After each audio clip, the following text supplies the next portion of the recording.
Всех приветствую на канале Animal Life. Жизнь в одиночестве, на помойке в поисках пищи рылся истощенный пес. Принадлежность к породе и статус хозяйской собаки не дают гарантии счастливой жизни, равно как и того, что хозяин всегда будет рядом. Лишним доказательством очевидной истины стал пес Арчибальд. Когда-то он был куплен у заводчика наверняка за немалые деньги, жил с хозяевами, имел в собственности миску и поводок, но длилось это совсем недолго. Неизвестно, что произошло между собакой и хозяевами, но в результате он остался совсем один. В начале мая прохожий наткнулся на красивого, явно породистого, но истощенного пса, который в одиночестве робко рылся на помойке в поисках пищи. Не в силах пройти мимо грустного бродяги, мужчина отвез его в приют, где сразу же стали очевидны две вещи: перед ними представитель редкой породы Кани Корса, и этот пес болен и изможден. Исходя из состояния его здоровья, волонтеры пришли к выводу, что от пса избавились, маловероятно, что он потерялся. Очевидно, что пса плохо кормили и не ухаживали за ним. Мяса он раньше не видел, у него запущенный рахит, слабые искривленные лапы,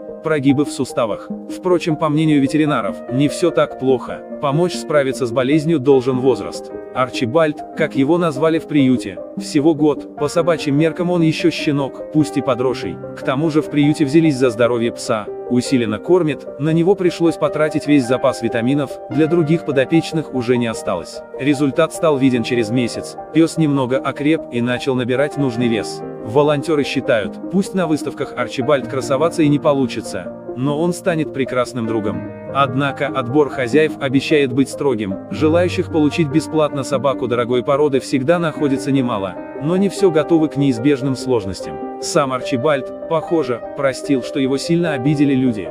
Несмотря на принадлежность к довольно суровой породе, он оказался добрым и благодарным псом. В приюте надеются найти того, кто будет достоин понимающей собаки и кто никогда не отправит собаку выживать на помойках. Спасибо за просмотр. Подписывайтесь на канал, ставьте лайк, оставляйте свой комментарий и прожимайте колокольчик, чтобы не пропустить новые истории.